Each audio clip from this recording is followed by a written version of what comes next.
All right, breaking today, everyone. Special counsel Robert Mueller has charged a lawyer with close ties to former Trump advisor Richard Gates for lying to the FBI in the ongoing Russia probe. Alex van der Zwaan is expected to plead guilty any minute from now.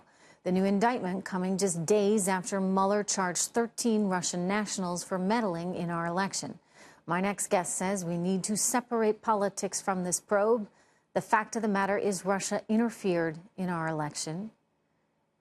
They used a bunch of social media websites to try and create controversy, and they used Michael Moore to create controversy as well. In fact, Michael Moore was there. We showed you the picture earlier. Maybe we still have it. Out there leading a rally in New York City that had been organized by the Russians. Fox News strategic analyst Lieutenant Colonel Ralph Peters wants more from both sides, and he joins me now. Colonel Peters, I mean, you know, I look at this, and my one concern is that the Russians did somehow manage to play a whole bunch of people, whether it be Michael Moore or whether it be our FBI led by James Comey, when they went out and took a piece of garbage, a dossier, quote unquote, that had been created by a British spy who it looks like was fed a whole bunch of lies by the Russians.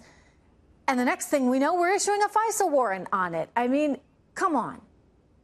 Well, we also have to recognize that Putin may have played many people in Trump's campaign, and the evidence is strong that they did.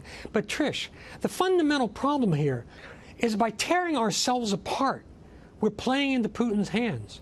I mean, we've politicized this, and it's not a political issue. It's a strategic issue of the first importance, defending the fundamental tool of our democracy, free and fair elections. And to be honest, President Trump's made it all about themselves. The Democrats have made it all about getting Trump. The Republicans have forgotten that they're the party that protected us from the Russians.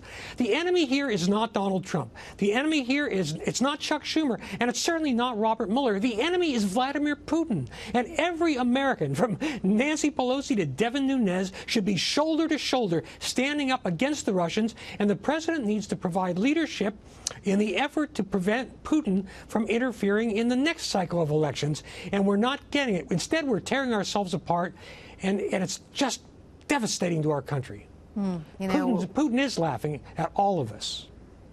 Yeah, I mean, it's as though he was able to use our greatest strength, the openness of our society, against us, right? It's that openness, that trust in our democracy, our open, free press. He used all of that directly against us to create this division, to create this uncertainty, to create, Colonel, this chaos?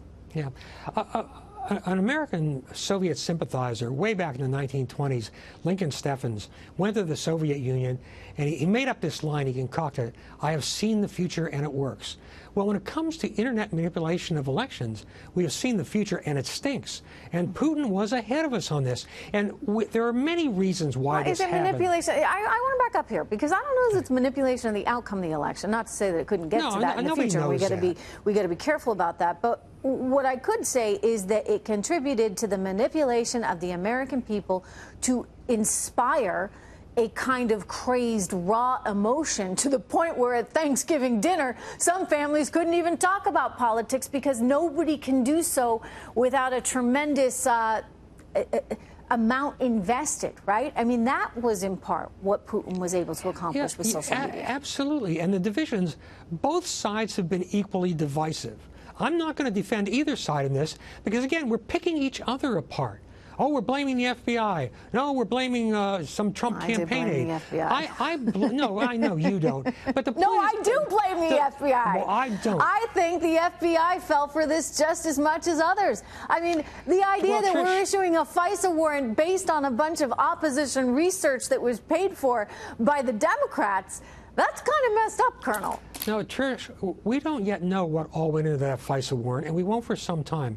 But I will tell you, I have worked with the FBI, and I have utter faith in their ability overall to do the right thing for the American people. We have to be very careful about attacking our institutions. I know, but Colonel, they Let's used, not do Putin's work for him, Trish. I know, I agree with that, but I think the FBI did do Putin's work for him. Well, you and I disagree, issuing but let's the FISA disagree warrant civilly. Yeah, And let's be Americans together. Let's blame Putin. That's where the blame lies. I just would like us to, enemy. you know, I think we need to be smarter about it. I agree with you on that. We sure do. And President Trump needs to fully impose the sanctions on Russia, voted by the Senate, and China, 98 by the to way, 2. and China as well. Yes, of course, certainly, of course. Okay. But the Russians need to pay a price for what they attempted to do, whatever its ultimate effects may have been. All right, Putin's Colonel, the villain here. I hear you. I hear you. He is. And you know what? Mitt Romney saw that one coming way back when. You bet. All right. Thanks so much, Colonel Peter.